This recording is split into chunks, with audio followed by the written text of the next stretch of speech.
गर्दै विभिन्न क्षेत्र, विभिन्न धार्मिक सङ्गठन, विभिन्न सङ्घ संस्थाबाट प्रतिनिधिज्यूहरू, अतिथिगणहरू उपस्थित हुने क्रम जारी छ। देशको रथ पृथ्वी पथमा गोलबद्ध र हामीलाई हौसला दिनका लागि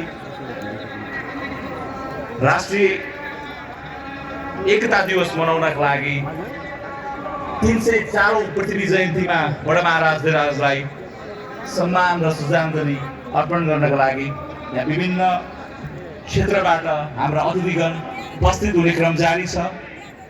आशा छ तपाईहरुले आजको यो समारोहलाई आस्था र गौरवका हिसाबले एउटा विशेष अनुभव गरेर धैर्य धारणका साथ बसिदिनु भएको छ भन्ने हामीले अपेक्षा लिएका छौँ।